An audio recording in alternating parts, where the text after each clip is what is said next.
Today, I will be discussing Google AI for teachers.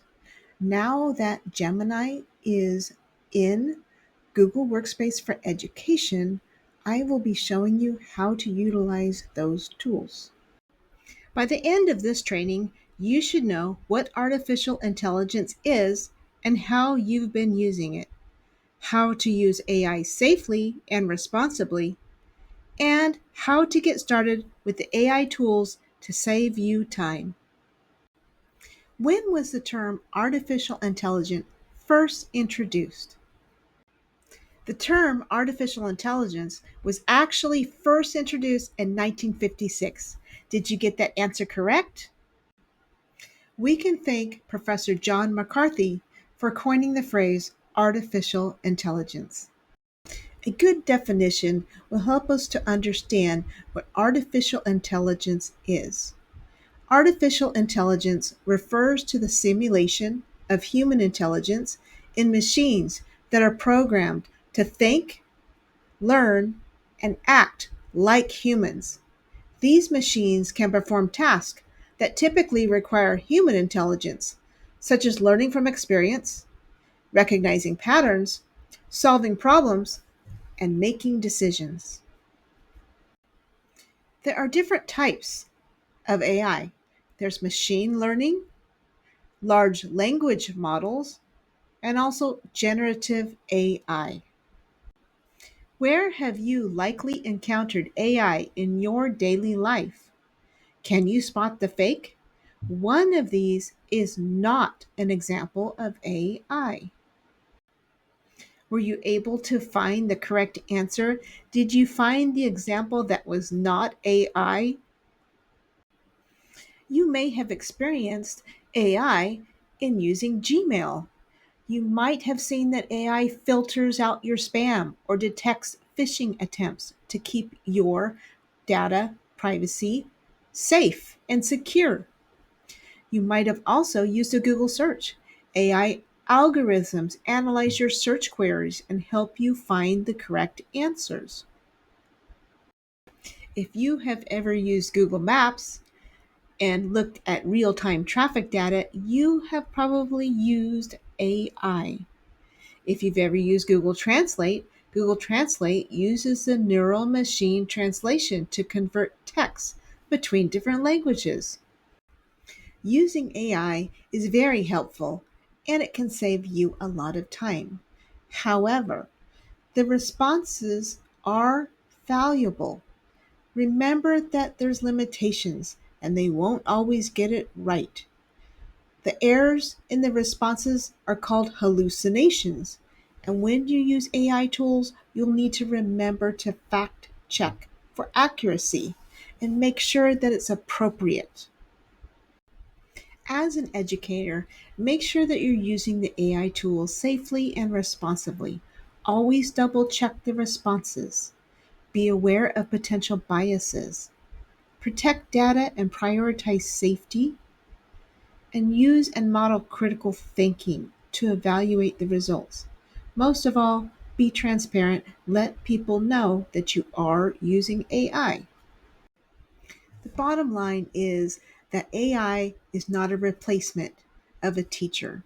AI can never replace the expertise, knowledge, or creativity of an educator, and it certainly can't replace that personal connection with our students.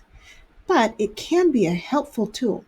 It can help us enhance and enrich our teaching and learning experiences for our students, and it can save us time. Now that you know a little bit about AI, let's meet Google Gemini in Google Workspace for education.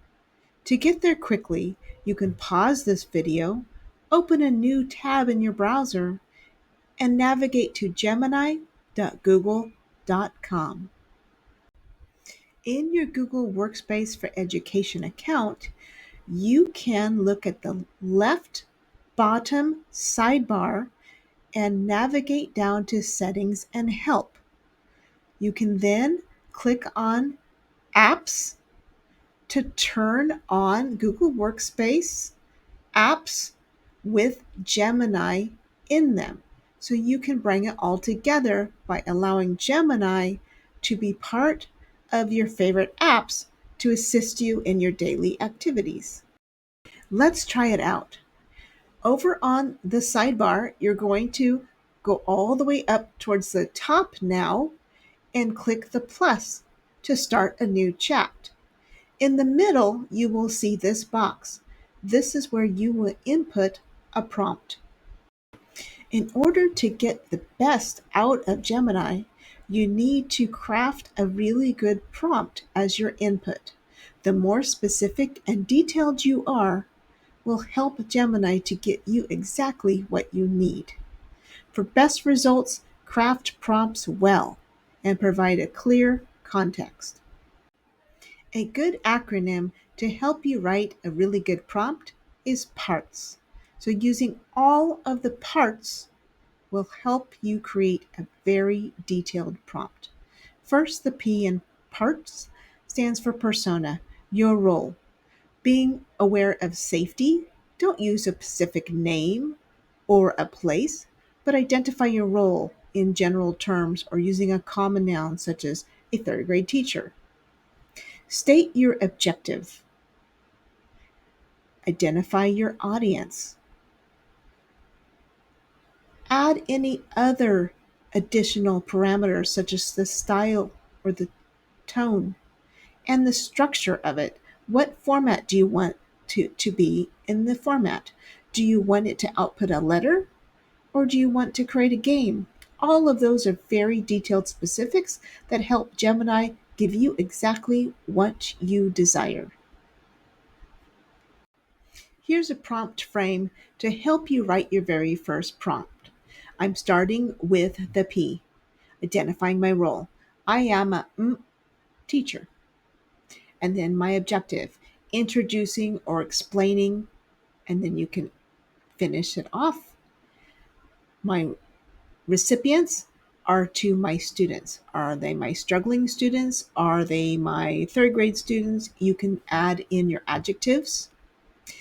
With a lesson or activity, what is it that is your theme? And then last, what structure?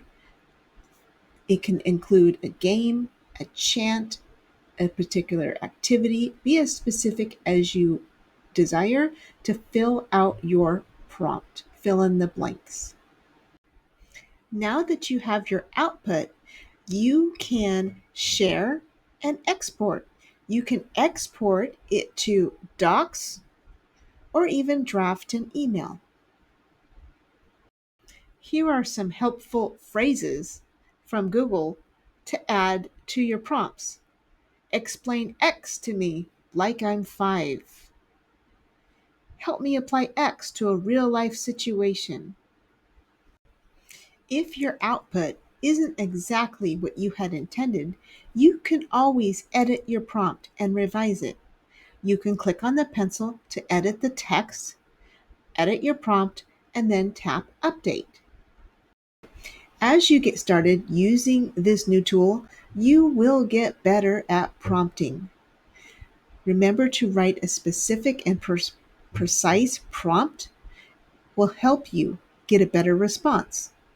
So thinking about your inputs will get you better outputs, and that's the bottom line. To recap, we discussed understanding AI, using AI safely and responsibly, and prompting in Gemini to get a better output.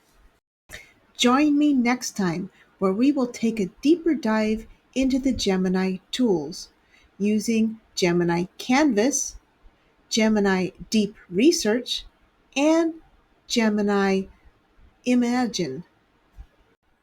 Thank you for watching. I am Jessica Stuivenberg, and I am a Google for Education trainer and coach.